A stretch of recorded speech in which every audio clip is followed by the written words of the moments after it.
ಎಲ್ಲ ಕನ್ನಡದ ಮನಸ್ಸುಗಳಿಗೆ ನಮಸ್ಕಾರ. ಸುಪ್ರಭಾತದ ಸುದ್ದಿಗಳೊಂದಿಗೆ ನಾನು ಅಂಧಾನಿ ಹಿಮಭಾಷಿ. ನೀವು ನೋಡ್ತಾ ಇದ್ದೀರಾ ಬಿಬಿ ನ್ಯೂಸ್ ಕನ್ನಡ. ಇದು ಫಸ್ಟ್ ಫೋಕಸ್.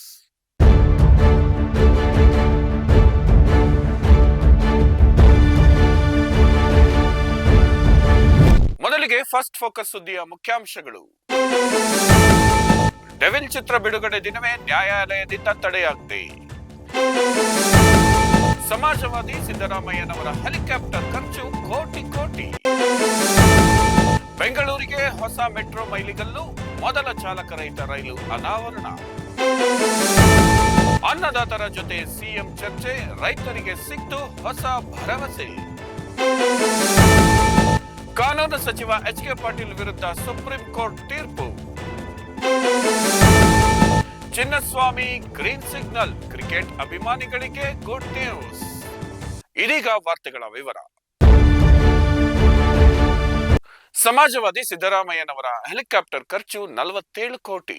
ಮುಖ್ಯಮಂತ್ರಿ ಸಿದ್ದರಾಮಯ್ಯನವರ ಅಧಿಕಾರಾವಧಿಯ ವಿಮಾನ ಮತ್ತು ಹೆಲಿಕಾಪ್ಟರ್ ಪ್ರವಾಸದ ವೆಚ್ಚದ ಕುರಿತು ಚಳಿಗಾಲದ ಅಧಿವೇಶನದಲ್ಲಿ ಬಹಿರಂಗವಾಗಿ ಅಂಕಿ ಅಂಶಗಳು ತೀವ್ರ ಅಚ್ಚರಿ ಮೂಡಿಸಿವೆ. ಕರ್ನಾಟಕದಲ್ಲಿ ಕಾಂಗ್ರೆಸ್ ಸರ್ಕಾರ ಅಧಿಕಾರಕ್ಕೆ ಬಂದಾಗಿನಿಂದ ಈವರೆಗೆ, ಅಂದರೆ 2.5 ವರ್ಷಗಳ ಅವಧಿಯಲ್ಲಿ ಮುಖ್ಯಮಂತ್ರಿಗಳ ಪ್ರಯಾಣಕ್ಕಾಗಿ ಬರೋಬ್ಬರಿ 47 ಕೋಟಿಗೂ ಅಧಿಕ ಹಣವನ್ನ ರಾಜ್ಯ ಸರ್ಕಾರಿ ಬೊಕ್ಕಸದಿಂದ ವೆಚ್ಚ ಮಾಡಲಾಗಿದೆ ಎಂದು ವಿಧಾನ ಪರಿಷತ್ ಸದನದಲ್ಲಿ ಮಾಹಿತಿ ನೀಡಲಾಗಿದೆ. ಇಂದು ಬೆಳಗಾವಿಯ ಚಳಿಗಾಲದ ಅಧಿವೇಶನದಲ್ಲಿ ಬಿಜೆಪಿ ವಿಧಾನ ಪರಿಷತ್ ಸದಸ್ಯ ರವಿಕುಮಾರ್ ಅವರು ಕೇಳಿದ ಪ್ರಶ್ನೆಗೆ ಸರ್ಕಾರ ನೀಡಿದ ಉತ್ತರದಲ್ಲಿ ಈ ಮಾಹಿತಿ ಹೊರಬಿದ್ದಿದೆ. 2023ರಿಂದ 2025ರ ನವೆಂಬರ್ ಅಂತ್ಯದವರೆಗೆ ಮುಖ್ಯಮಂತ್ರಿ ಸಿದ್ದರಾಮಯ್ಯನವರ ವಿಮಾನ ಮತ್ತು ಹೆಲಿಕಾಪ್ಟರ್ ಪ್ರಯಾಣಕ್ಕಾಗಿ ನಿಖರವಾಗಿ 47 ಕೋಟಿ ರೂಪಾಯಿ ವೆಚ್ಚ ಮಾಡಲಾಗಿದೆ. ಮುಖ್ಯಮಂತ್ರಿಗಳು ರಾಜ್ಯದ ಬಹುತೇಕ ಜಿಲ್ಲೆಗಳಿಗೆ ಹೋಗಲು ಹೆಲಿಕಾಪ್ಟರ್ ವಿಮಾನ ಬಳಸಿದ್ದು, ಅಲ್ಲದೆ ದೆಹಲಿ, ಹೈದರಾಬಾದ್, ಚೆನ್ನೈ ಸೇರಿದಂತೆ ವಿವಿಧೆಡೆ ಪ್ರವಾಸ ಕೈಗೊಂಡಿರುವುದರಿಂದ ಈ ಬೃಹತ್ ಮೊತ್ತ ಖರ್ಚಾಗಿದೆ. ಬೆಂಗಳೂರಿನಿಂದ ಕೇವಲ 1.5 ಗಂಟೆ ಪ್ರಯಾಣದಂತಹ ಮೈಸೂರಿನ ಹತ್ತಿರದ ಸ್ಥಳಗಳಿಗೂ ಸಹ ಸಿಎಂ ಹೆಲಿಕಾಪ್ಟರ್ ಮೂಲಕ ಪ್ರಯಾಣಿಸಿದ್ದಾರೆ. ಅಲ್ಲದೆ ವಿಮಾನ ನಿಲ್ದಾಣಗಳಿರುವ ಹುಬ್ಬಳ್ಳಿ, ಕಲಬುರಗಿ, ಮೈಸೂರು, ಬೆಳಗಾವಿಯಂತಹ ಜಿಲ್ಲೆಗಳ ಪ್ರವಾಸಕ್ಕಾಗಿ ಹೆಚ್ಚಾಗಿ ವಿಮಾನ ಪ್ರಯಾಣವನ್ನೇ ಬಳಸಿದ್ದಾರೆ. ಈ ಭಾರಿ ವೆಚ್ಚದ ಕುರಿತು ವಿಪಕ್ಷಗಳು ತೀವ್ರ ಆಕ್ರೋಶ ವ್ಯಕ್ತಪಡಿಸಿದ್ದು, ಬೆಂಗಳೂರು ರಸ್ತೆಗಳೆಲ್ಲ ಗುಂಡಿಗಳಿಂದ ತುಂಬಿ ತುಳುಕುತ್ತಿರುವಾಗ ರಸ್ತೆ ಸಾರಿಗೆಯನ್ನ ಬದಿಗಿಟ್ಟು ಮುಖ್ಯಮಂತ್ರಿಗಳು ವೈಯಕ್ತಿಕ ಪ್ರವಾಸಗಳಿಗಾಗಿ ಹೆಲಿಕಾಪ್ಟರ್ನಲ್ಲಿ ಓಡಾಡಲು ಇಷ್ಟೊಂದು ಹಣ ಖರ್ಚು ಮಾಡಿದ್ದಾರೆಯೇ ಎಂದು ಪ್ರಶ್ನಿಸಿವೆ. ಈ ಮಧ್ಯೆ ರಾಜ್ಯ ಸರ್ಕಾರದ ಪರವಾಗಿ ಮಾತನಾಡಿದ ಉಪಮುಖ್ಯಮಂತ್ರಿ ಡಿ.ಕೆ. ಶಿವಕುಮಾರ್ ಅವರು, ಅತಿ ಗಣ್ಯ ವ್ಯಕ್ತಿಗಳು ತುರ್ತು ಹಾಗೂ ವಿಶೇಷ ಸಂದರ್ಭಗಳಲ್ಲಿ ಪ್ರಯಾಣಿಸಲು ಅತ್ಯುತ್ತಮ ಗುಣಮಟ್ಟದ ಹೆಲಿಕಾಪ್ಟರ್ ಮತ್ತು ವಿಶೇಷ ವಿಮಾನದ ಸೇವೆಯನ್ನ ಬಾಡಿಗೆ ಆಧಾರದಲ್ಲಿ ಪಡೆಯಲು ತೀರ್ಮಾನಿಸಲಾಗಿದೆ ಎಂದು ಸ್ಪಷ್ಟಪಡಿಸಿದ್ದಾರೆ. ಆದರೆ ರಾಜ್ಯ ಸರ್ಕಾರವು ಹೆಲಿಕಾಪ್ಟರ್ ಅಥವಾ ವಿಶೇಷ ವಿಮಾನವನ್ನು ಖರೀದಿ ಮಾಡುವುದಿಲ್ಲ ಎಂದು ಅವರು ತಿಳಿಸಿದ್ದಾರೆ. ಬೆಂಗಳೂರಿಗೆ ಹೊಸ ಮೆಟ್ರೋ ಮೈಲಿಗಲ್ಲು, ಮೊದಲ ಚಾಲಕರಹಿತ ರೈಲು ಅನಾವರಣ. ನಮ್ಮ ಮೆಟ್ರೋ ಪ್ರಯಾಣಿಕರಿಗೆ ಮಹತ್ವದ ಸುದ್ದಿಯೊಂದು ಹೊರಬಿದ್ದಿದೆ. ಬೆಂಗಳೂರಿನ ಅತ್ಯಂತ ನಿರೀಕ್ಷಿತ ಯೋಜನೆಯಾದ ಗುಲಾಬಿ ಮಾರ್ಗಕ್ಕಾಗಿ ಸಿದ್ಧಪಡಿಸಲಾದ ಮೊದಲ ಚಾಲಕರಹಿತ ರೈಲು ಅನಾವರಣಗೊಂಡಿದೆ. ಬಿಇಎಂಎಲ್ ಕಂಪನಿಯು ಸಿದ್ಧಪಡಿಸಿದ ಈ ಹೊಸ ತಲೆಮಾರಿನ ರೈಲನ್ನು ಬಿಎಂಆರ್ಸಿಎಲ್ ವ್ಯವಸ್ಥಾಪಕ ನಿರ್ದೇಶಕ ರವಿಶಂಕರ್ ಅವರು ಲೋಕಾರ್ಪಣೆಗೊಳಿಸಿದರು. ಈ ಚಾಲಕರಹಿತ ರೈಲು ಸುಮಾರು 21 ಕಿಲೋಮೀಟರ್ ದೂರ ಚಲಿಸುತ್ತದೆ. ಕಾಳೇನ ಅಗ್ರಹಾರದಿಂದ ನಾಗವಾರದವರೆಗಿನ ಪಿಂಕ್ ಲೈನ್ ಮಾರ್ಗಕ್ಕಾಗಿ ಸಿದ್ಧಪಡಿಸಲಾಗಿರುವ ಈ ರೈಲಿನ ಪರೀಕ್ಷಾರ್ಥ ಸಂಚಾರವನ್ನು ಬಿಇಎಂಎಲ್ ಘಟಕದಲ್ಲಿ ಯಶಸ್ವಿಯಾಗಿ ನಡೆಸಿದ್ದು, ಇದು ಮೇಕ್ ಇನ್ ಇಂಡಿಯಾ ಮೊಬಿಲಿಟಿಗೆ ಹೆಮ್ಮೆಯ ಕ್ಷಣ ಎಂದು ಸಂಸ್ಥೆ ಬಣ್ಣಿಸಿದೆ. ಇದೀಗ ಅನಾವರಣಗೊಂಡಿರುವ ಈ ಅತ್ಯಾಧುನಿಕ ಚಾಲಕರಹಿತ ಮೆಟ್ರೋ ರೈಲು ಸೆಟ್ ಬೆಂಗಳೂರಿನ ಸಾರ್ವಜನಿಕ ಸಾರಿಗೆಯಲ್ಲಿ ಹೊಸ ಮೈಲಿಗಲ್ಲಾಗಿದೆ. ಅನ್ನದಾತರ ಜೊತೆ ಸಿಎಂ ಚರ್ಚೆ, ರೈತರಿಗೆ ಸಿಕ್ತು ಹೊಸ ಭರವಸೆ. ಮುಖ್ಯಮಂತ್ರಿ ಸಿದ್ದರಾಮಯ್ಯ ಅವರು ಬೆಳಗಾವಿಯ ಸುವರ್ಣಸೌಧದಲ್ಲಿ ವಿವಿಧ ರೈತ ಸಂಘಟನೆಗಳ ಪ್ರತಿನಿಧಿಗಳೊಂದಿಗೆ ಮಹತ್ವದ ಸಭೆ ನಡೆಸಿದರು. ಈ ಸಭೆಯಲ್ಲಿ ಕಬ್ಬು, ಮೆಕ್ಕೆಜೋಳ, ಹಾಲು ಉತ್ಪಾದಕರು ಸೇರಿದಂತೆ ರಾಜ್ಯದ ಎಲ್ಲಾ ವಿಭಾಗದ ರೈತರ ಪ್ರಮುಖ ಬೇಡಿಕೆಗಳ ಕುರಿತು ಗಂಭೀರ ಚರ್ಚೆ ನಡೆಸಿ ಸರ್ಕಾರವು ರೈತರ ಸಮಸ್ಯೆಗಳ ಪರಿಹಾರಕ್ಕೆ ಬದ್ಧವಾಗಿದೆ ಎಂದು ಸ್ಪಷ್ಟಪಡಿಸಿದರು. ಸರ್ಕಾರವು ಎಲ್ಲಾ ಬೇಡಿಕೆಗಳನ್ನು ಪರಿಶೀಲಿಸಿ ಶೀಘ್ರವಾಗಿ ಕ್ರಮ ಕೈಗೊಳ್ಳುವುದಾಗಿ ಮುಖ್ಯಮಂತ್ರಿಗಳು ಭರವಸೆ ನೀಡಿದರು. ಹಾಲು ಉತ್ಪಾದಕರಿಗೆ ಸರ್ಕಾರ ನೀಡುತ್ತಿರುವ ಪ್ರೋತ್ಸಾಹ ಧನದ ಕುರಿತು ಪ್ರಸ್ತಾಪಿಸಿದ ಮುಖ್ಯಮಂತ್ರಿಗಳು, ಪ್ರತಿ ಲೀಟರ್ಗೆ 5 ರೂಪಾಯಿ ಪ್ರೋತ್ಸಾಹ ಧನವನ್ನು ಮುಂದುವರಿಸಲಾಗುತ್ತಿದೆ. ಈ ಮೂಲಕ ಸರ್ಕಾರವು ಪ್ರತಿದಿನ 1 ಕೋಟಿ ಲೀಟರ್ ಹಾಲಿಗೆ ಸುಮಾರು 5 ಕೋಟಿ ರೂಪಾಯಿ ನೆರವು ನೀಡುತ್ತಿದೆ ಎಂದು ತಿಳಿಸಿದರು. ಕಬ್ಬು ಬೆಳೆಗಾರರ ದೀರ್ಘಕಾಲದ ಸಮಸ್ಯೆಯಾದ ತೂಕದಲ್ಲಿ ಮೋಸ ಮಾಡುವುದನ್ನು ತಡೆಯಲು ಮತ್ತು ಕಬ್ಬಿನ ಇಳುವರಿ ನಿಗದಿಯನ್ನು ವೈಜ್ಞಾನಿಕ ಆಧಾರದ ಮೇಲೆ ಮಾಡುವ ನಿಟ್ಟಿನಲ್ಲಿ ಕ್ರಮಗಳನ್ನು ಈಗಾಗಲೇ ಆರಂಭಿಸಲಾಗಿದೆ ಎಂದು ಅವರು ಹೇಳಿದರು. ಇದಲ್ಲದೆ ರೈತ ಸಮುದಾಯದ ಮತ್ತೊಂದು ಬಹುದೊಡ್ಡ ಬೇಡಿಕೆಯಾದ ಭೂ ಸುಧಾರಣಾ ಕಾಯ್ದೆಗೆ ಹಿಂದಿನ ಸರ್ಕಾರ ಮಾಡಿದ್ದ ತಿದ್ದುಪಡಿಯನ್ನ ಹಿಂತೆಗೆದುಕೊಳ್ಳುವ ಪ್ರಕ್ರಿಯೆಗೆ ಚಾಲನೆ ನೀಡಲಾಗುತ್ತದೆ ಎಂದು ಮುಖ್ಯಮಂತ್ರಿಗಳು ಈ ಸಂದರ್ಭದಲ್ಲಿ ಘೋಷಿಸಿದರು. ಇದು ಸಾವಿರಾರು ರೈತರಿಗೆ ನೆಮ್ಮದಿ ನೀಡುವ ತೀರ್ಮಾನವಾಗಿದೆ. ರೈತ ಸಂಘಟನೆಗಳು ಮುಂದಿಟ್ಟ ಇತರೆ ಪ್ರಮುಖ ಬೇಡಿಕೆಗಳ ಕುರಿತು ಶೀಘ್ರದಲ್ಲಿಯೇ ಅಧಿಕಾರಿಗಳ ಸಭೆ ನಡೆಸಿ ಕ್ರಮ ಕೈಗೊಳ್ಳುವುದಾಗಿ ಮುಖ್ಯಮಂತ್ರಿಗಳು ಆಶ್ವಾಸನೆ ನೀಡಿದರು. ನೀರಾವರಿ ಪಂಪ್ಸೆಟ್ಗಳಿಗೆ ದಿನಕ್ಕೆ 12 ಗಂಟೆಗಳ ನಿರಂತರ ವಿದ್ಯುತ್ ಪೂರೈಕೆ, ಅಕ್ರಮ ಸಕ್ರಮ ಯೋಜನೆಗಳ ಪುನರಾರಂಭ, ಕಾಡು ಪ್ರಾಣಿಗಳಿಂದ ಬೆಳೆ ಹಾಗೂ ಜೀವ ಹಾನಿಯಾದಾಗ ನೀಡುವ ಪರಿಹಾರ ಮೊತ್ತವನ್ನು ಹೆಚ್ಚಿಸುವುದು, ರೈತರ ಉತ್ಪನ್ನಗಳನ್ನು ಖರೀದಿಸಲು ವಿಶೇಷ ಕಾರ್ಪಸ್ ಫಂಡ್ ಸ್ಥಾಪಿಸುವುದು, ಪಂಚಾಯತ್ ಮಟ್ಟದಲ್ಲಿ ಪಶು ವೈದ್ಯರನ್ನ ನೇಮಕ ಮಾಡುವುದು ಮತ್ತು ಬೆಳಗಾವಿಯಲ್ಲಿರುವ ಸಕ್ಕರೆ ಆಯುಕ್ತರ ಕಚೇರಿಗೆ ಅಗತ್ಯ ಸಿಬ್ಬಂದಿಗಳನ್ನು ನಿಯೋಜಿಸುವ ಕುರಿತು ಸಭೆಯಲ್ಲಿ ಚರ್ಚಿಸಿ ನಿರ್ಧಾರ ತೆಗೆದುಕೊಳ್ಳಲಾಗುವುದು ಎಂದು ಸಿದ್ದರಾಮಯ್ಯ ಅವರು ಭರವಸೆ ನೀಡಿದರು.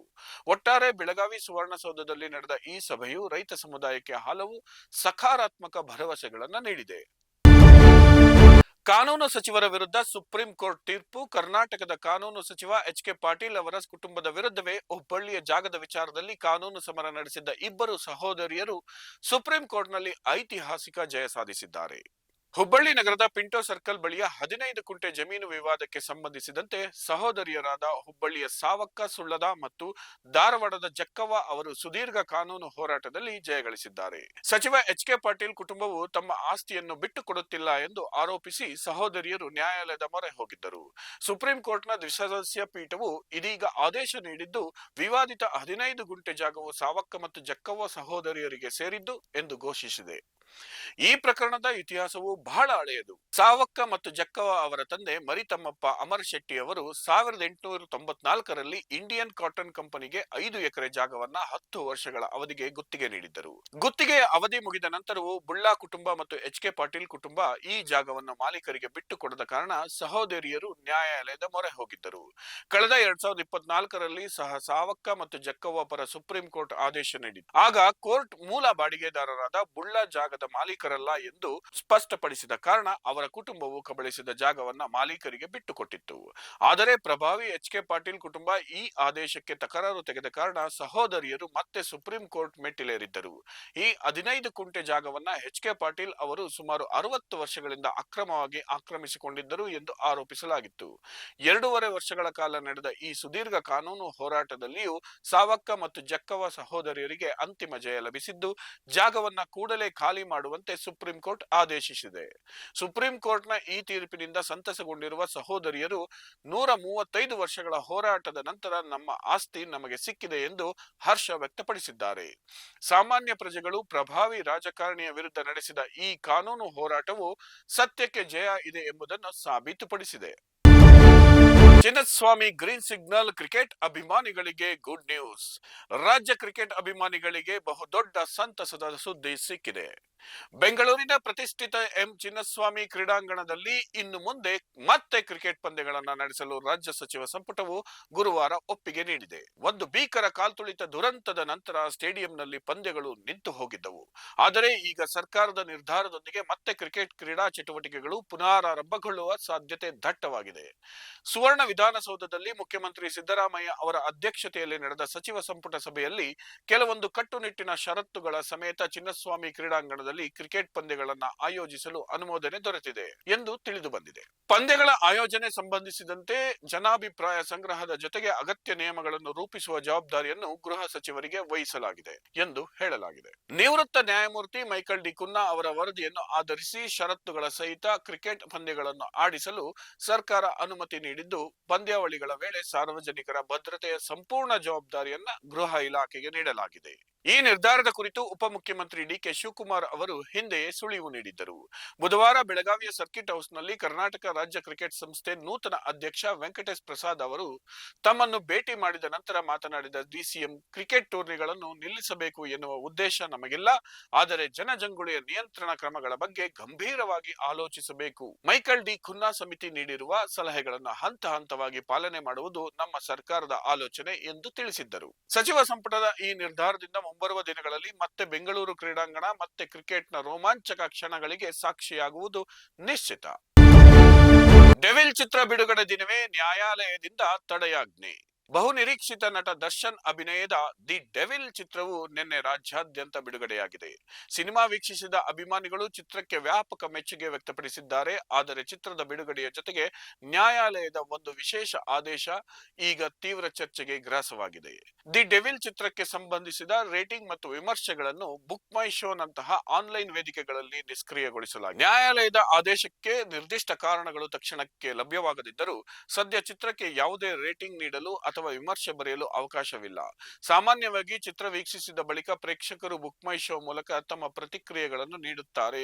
ಆದರೆ ದಿ ಡೆವಿಲ್ ಪುಟದಲ್ಲಿ ರೇಟಿಂಗ್ ನೀಡಲು ಪ್ರಯತ್ನಿಸಿದಾಗ ಕೋರ್ಟ್ ಆದೇಶದಂತೆ ರೇಟಿಂಗ್ ಹಾಗೂ ವಿಮರ್ಶೆಯನ್ನ ನಿಷ್ಕ್ರಿಯಗೊಳಿಸಲಾಗಿದೆ ಎಂದು ಆಪ್ ನಲ್ಲಿ ಸ್ಪಷ್ಟವಾಗಿ ತೋರಿಸುತ್ತಿದೆ. ನಟ ದರ್ಶನ್ ತೂಗುದೀಪ ಅವರು ಚಿತ್ರದುರ್ಗದ ರೇಣುಕಾಸ್ವಾಮಿ ಕೊಲೆ ಪ್ರಕರಣಕ್ಕೆ ಸಂಬಂಧಿಸಿದಂತೆ ನ್ಯಾಯಾಂಗ ಬಂಧನದಲ್ಲಿರುವುದು ತಿಳಿದಿರುವ ವಿಚಾರ.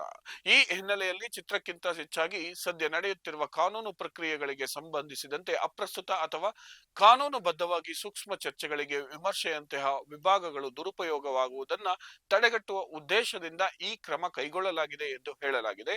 ಆದರೆ ಈ ನಿರ್ಧಾರದ ಕುರಿತು ಬೇರೊಂದು ಮಾತುಗಳು ಕೇಳಿಬರುತ್ತಿವೆ. ವೈಯಕ್ತಿಕ ದ್ವೇಷದಿಂದ ಸಿನಿಮಾ ಚೆನ್ನಾಗಿದ್ದರೂ ನಕಾರಾತ್ಮಕ ವಿಮರ್ಶೆಗಳು ಮತ್ತು ಕಡಿಮೆ ರೇಟಿಂಗ್ಗಳು ಬರುವ ಸಾಧ್ಯತೆ ಇರುತ್ತದೆ. ಈ ಕಾರಣದಿಂದಲೇ ರೇಟಿಂಗ್ಗಳನ್ನು ನಿಷ್ಕ್ರಿಯಗೊಳಿಸಲಾಗಿದೆ ಎನ್ನಲಾಗಿದೆ. ಚಿತ್ರ ವೀಕ್ಷಿಸಿದ ಬಳಿಕ ಮಾತನಾಡಿದ ದರ್ಶನ್ ಅವರ ಸಹೋದರ ಮತ್ತು ನಿರ್ದೇಶಕ ದಿನಕರ್ ತೂಗುದೀಪ ಅವರು ಈ ಕುರಿತು ಸ್ಪಷ್ಟನೆ ನೀಡಿದ್ದಾರೆ. ನೆಗೆಟಿವ್ ವಿಮರ್ಶೆ ಬರುವ ಸಾಧ್ಯತೆ ಇರುವುದರಿಂದ ಅದನ್ನು ಆಫ್ ಮಾಡಿಸಿದ್ದೇವೆ. ದುಡ್ಡು ಕೊಟ್ಟು ನಕಾರಾತ್ಮಕ ರೇಟಿಂಗ್ ಮಾಡಿಸುವ ಕೆಲಸ ಆಗುತ್ತಿದೆ. ಈ ಮೂಲಕ ಸಿನಿಮಾ ಸಂಸ್ಕೃತಿಯನ್ನು ಹಾಳು ಮಾಡುವ ಕೆಲಸ ಆಗುತ್ತಿದೆ. ನನ್ನ ಹಿಂದಿನ ರಾಯಲ್ ಸಿನಿಮಾಗೂ ಇದೇ ಅನುಭವ ಆಗಿತ್ತು. ಆಗ ಬೇಕೆಂದೇ ನೆಗೆಟಿವ್ ವಿಮರ್ಶೆ ಕೊಡಿಸಿದ್ದರು. ಅದಕ್ಕೆ ಈ ನಿರ್ಧಾರ ಕೈಗೊಂಡಿದ್ದೇವೆ ಎಂದು ಅವರು ಹೇಳಿದರು. ಒಟ್ಟಾರೆಯಾಗಿ ಕೆಲವು ಅಧಿಕೃತ ವೇದಿಕೆಗಳಲ್ಲಿ ರೇಟಿಂಗ್ಗಳು ಮತ್ತು ವಿಮರ್ಶೆಗಳನ್ನು ನಿಷ್ಕ್ರಿಯಗೊಳಿಸಲಾಗಿದ್ದರೂ ಸಾಮಾಜಿಕ ಮಾಧ್ಯಮ ವೇದಿಕೆಗಳಲ್ಲಿ ಪ್ರೇಕ್ಷಕರು ತಮ್ಮ ಅಭಿಪ್ರಾಯಗಳನ್ನು ವ್ಯಕ್ತಪಡಿಸುತ್ತಿದ್ದಾರೆ. ಸದ್ಯ ದಿ ಡೆವಿಲ್ ಚಿತ್ರಕ್ಕೆ ಪ್ರೇಕ್ಷಕರಿಂದ ಮಿಶ್ರ ಪ್ರತಿಕ್ರಿಯೆಗಳು ವ್ಯಕ್ತವಾಗುತ್ತಿದ್ದು, ನ್ಯಾಯಾಲಯದ ಈ ಆದೇಶವು ಕನ್ನಡ ಚಿತ್ರರಂಗದಲ್ಲಿ ಹೊಸ ಚರ್ಚೆಗೆ ನಾಂದಿ ಹಾಡಿದೆ. ಡಿಕಾಕ್ ಹಬ್ಬರ ಭಾರತದ ವಿರುದ್ಧ ದಕ್ಷಿಣ ಆಫ್ರಿಕಾಕ್ಕೆ 51 ರನ್ಗಳ ಭರ್ಜರಿ ಜಯ. ಚಂಡೀಗಢದ ಮಲ್ಲನ್ಪುರ ಮೈದಾನದಲ್ಲಿ ಗುರುವಾರ ನಡೆದ 2ನೇ ಟಿ20 ಪಂದ್ಯದಲ್ಲಿ ಕ್ವಿಂಟನ್ ಡಿಕಾಕ್ ಅವರ ಅಬ್ಬರದ ಬ್ಯಾಟಿಂಗ್ ಹಾಗೂ ಬಾರ್ಟ್ಮನ್ ಅವರ ಮಾರಕ ಬೌಲಿಂಗ್ ದಾಳಿಯ ನೆರವಿನಿಂದ ದಕ್ಷಿಣ ಆಫ್ರಿಕಾ ತಂಡ ಭಾರತವನ್ನು 51 ರನ್ಗಳ ಅಂತರದಿಂದ ಸೋಲಿಸಿ ಸರಣಿಯಲ್ಲಿ ಮೇಲುಗೈ ಸಾಧಿಸಿದೆ. ಟಾಸ್ ಸೋತು ಬ್ಯಾಟಿಂಗ್ ಮಾಡಲು ಇಳಿದ ದಕ್ಷಿಣ ಆಫ್ರಿಕಾ ತಂಡ ನಿಗದಿತ 20 ಓವರ್ಗಳಲ್ಲಿ 4 ವಿಕೆಟ್ ನಷ್ಟಕ್ಕೆ 213 ರನ್ಗಳ ಬೃಹತ್ ಮೊತ್ತವನ್ನು ಪೇರಿಸಿತ್ತು. ಆಫ್ರಿಕಾ ಪರ ಅಬ್ಬರಿಸಿದ ಡಿಕಾಕ್ 46 ಎಸೆತಗಳಲ್ಲಿ 7 ಸಿಕ್ಸರ್ ಮತ್ತು 5 ಬೌಂಡರಿಗಳೊಂದಿಗೆ ಅಜೇಯ 90 ರನ್ ಗಳಿಸಿ ತಂಡಕ್ಕೆ ಬಲ ತುಂಬಿದರು. ಶತಕದತ್ತ ದಾಪುಗಾಲಿಟ್ಟಿದ್ದ ಅವರನ್ನು ಅಂತಿಮ ಹಂತದಲ್ಲಿ ಜಿತೇಶ್ ಶರ್ಮಾ ರನ್ಔಟ್ ಮಾಡಿದರು. ಈ ಪಂದ್ಯದಲ್ಲಿ ಭಾರತದ ಅನುಭವಿ ವೇಗಿ ಹರ್ಷದೀಪ್ ಸಿಂಗ್ ಅವರ ಹೆಸರಿಗೆ ಅನಗತ್ಯ ದಾಖಲೆಯೊಂದು ಸೇರ್ಪಡೆಯಾಯಿತು. ಇನ್ನಿಂಗ್ಸ್ನ 11ನೇ ಓವರ್ನಲ್ಲಿ ಬೌಲಿಂಗ್ ಮಾಡಿದ ಅವರು ಬರೋಬ್ಬರಿ 7 ವೈಡ್ಗಳನ್ನು ಎಸೆದು ಟಿ20 ಮಾದರಿಯಲ್ಲಿ ಒಂದೇ ಓವರ್ನಲ್ಲಿ ಅತಿ ಹೆಚ್ಚು ವೈಡ್ ಎಸೆದ ಬೌಲರ್ ಎನಿಸಿಕೊಂಡರು. ಒಂದೇ ಓವರ್ನಲ್ಲಿ ಅತಿ ಹೆಚ್ಚು 13 ಎಸೆತಗಳನ್ನು ಹಾಕಿದ ಅಫ್ಘಾನಿಸ್ತಾನದ ನವೀನ್ ಹುಲ್ಲಕ್ ಅವರ ದಾಖಲೆಯನ್ನ ಹರ್ಷದೀಪ್ ಸಿಂಗ್ ಸರಿಗಟ್ಟಿದರು. ದಕ್ಷಿಣ ಆಫ್ರಿಕಾ ನೀಡಿದ 214 ರನ್ಗಳ ಬೃಹತ್ ಗುರಿ ಬೆನ್ನಟ್ಟಿದ ಟೀಂ ಇಂಡಿಯಾದ ಬ್ಯಾಟರ್ಗಳು ಗುರಿ ಮುಟ್ಟುವಲ್ಲಿ ವಿಫಲರಾದರು. ಸರಣಿ ಈಗ ಸಮಬಲಗೊಂಡಿದ್ದು 3ನೇ ಹಾಗೂ ಅಂತಿಮ ಪಂದ್ಯ ಕುತೂಹಲ ಮೂಡಿಸಿದೆ. ಇದಾಗಿತ್ತು ಈ ಕ್ಷಣದ ನ್ಯೂಸ್ ಫಸ್ಟ್ ಫೋಕಸ್.